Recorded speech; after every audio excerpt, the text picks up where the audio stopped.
Welcome back to our channel. মই অংকুৰ, আপুনি চাই আছে অংকুৰ অংকুৰণ অফিচিয়েল।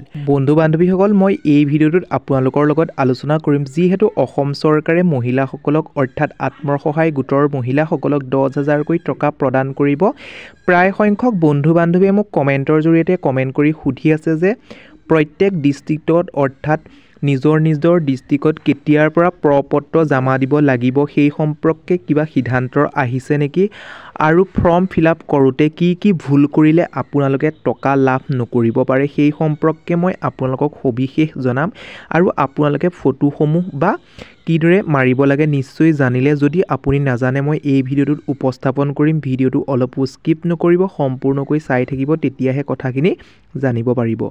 বন্ধু বান্ধৱীসকল, ভিডিঅ'টো আৰম্ভ কৰাৰ আগতে আপোনালোকক সৰু এটা ৰিকুৱেষ্ট কৰোঁ, যদি আপুনি আমাৰ ইউটিউব চেনেলটোত পোনপ্ৰথমবাৰৰ বাবে ভিজিট কৰিছে তেন্তে প্লিজ আমাৰ ইউটিউব চেনেলটো ছাবস্ক্ৰাইব কৰক আৰু কাষতে থকা বেল বটনটো প্ৰেছ কৰি অল অপশ্যনটো ক্লিক কৰিবলৈ নাপাহৰিব। তেন্তে আহকচোন আমি অলপো পলম নকৰি ভিডিঅ'টোৰ ফালে আগবাঢ়োঁ।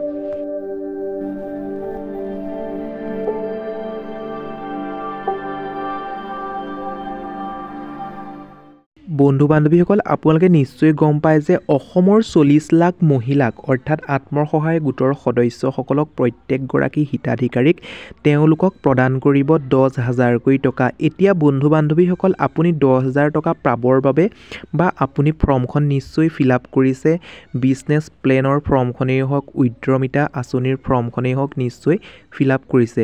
কিন্তু এই ফিল আপ কৰি পেলাই ফৰ্মখন আপুনি ক'ত জমা দিব লাগিব, কেতিয়াকৈ জমা দিব লাগিব সেই সম্পৰ্কে আপুনি হয়তো নাজানে।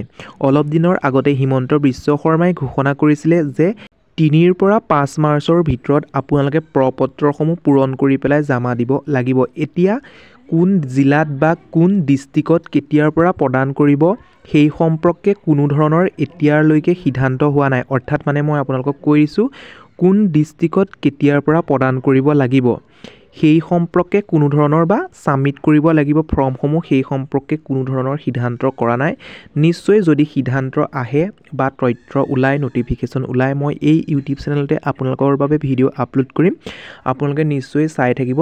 আপোনালোকে নিশ্চয় জানি থওক 3 আৰু 5 মাৰ্চৰ ভিতৰত আপোনালোকে প্ৰপত্ৰসমূহ জমা দিব লাগিব। আৰু আপুনি প্ৰপত্ৰসমূহ ফিল আপ কৰি জিঅ'টেগযুক্ত ফটো অৰ্থাৎ GPS কেমেৰাৰ ফটো ডকুমেণ্টছসমূহ ৰেডি কৰি ৰাখিব। ডকুমেণ্টছ সম্পৰ্কে যদি মই ক'বলৈ যাওঁ, প্ৰথম অৱস্থাত আপোনালোকক প্ৰয়োজন হ'ব আধাৰ কাৰ্ড সংযুক্ত বেংক পাছবুক, অৰ্থাৎ আপোনাৰ আধাৰ কাৰ্ডটো লিংক থাকিব লাগিব বেংকৰ লগত, আধাৰ কাৰ্ড লাগিব, পেন কাৰ্ড লাগিব, ভোটাৰ কাৰ্ড লাগিব, আৰু আপোনালোকৰ পাছপোৰ্ট চাইজৰ ফটো লাগিব, আৰু GPS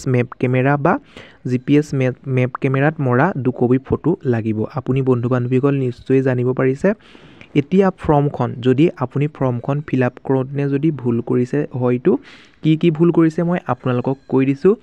হয়তো প্ৰায় সংখ্যক বন্ধু বান্ধৱীয়ে হোৱাইটনাৰ মাৰিছে। যেতিয়া আপোনালোকক ফৰ্মখন দিছিলে, ফৰ্মখন বাৰে কৈছিলে যে আপোনালোকে ভুল নকৰিব, হয়তো আপোনালোকে টকাখিনি লাভ কৰিবলৈ সক্ষম নহ'ব। যদি আপুনি হোৱাইটনাৰ মাৰিছে তেন্তে আপুনি হয়তো টকাখিনি লাভ কৰিবলৈ সক্ষম নহ'ব।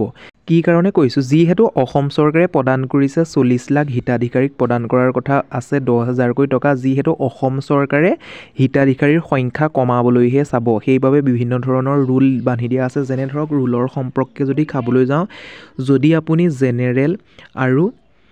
জেনেৰেল কাষ্টৰ হয়, OBC হয়, তেন্তে আপোনালোকৰ সন্তানৰ সীমা সংখ্যা থাকিব লাগিব 3টা। যদি 3টাতকৈ বেছি থাকে আপোনালোকে লাভ নকৰিব।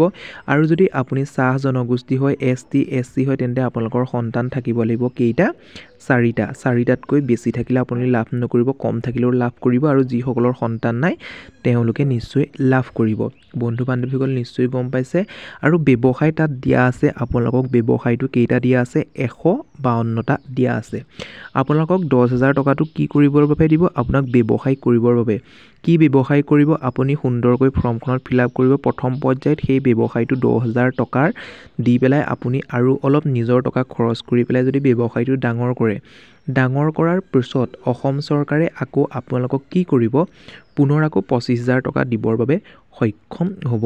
প্ৰথম অৱস্থাত যি 10,000 টকাটো দিব, সেই 10,000 টকাটো আপোনালোকে গভৰ্ণমেণ্টক ঘূৰাই দিব নালাগে।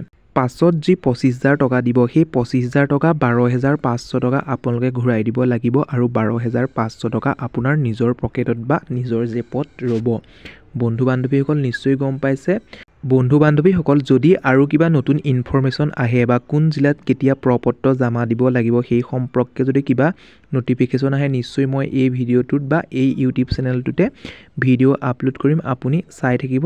সেইবাবে কৈছোঁ যদি আপুনি আমাৰ ইউটিউব চেনেলটোত প্ৰথমবাৰৰ বাবে আহিছে তেন্তে প্লিজ ছাবস্ক্ৰাইব কৰক আৰু কাষতে থকা বেল বটনটো প্ৰেছ কৰি অল অপশ্যনটো ক্লিক কৰিবলৈ নাপাহৰিব।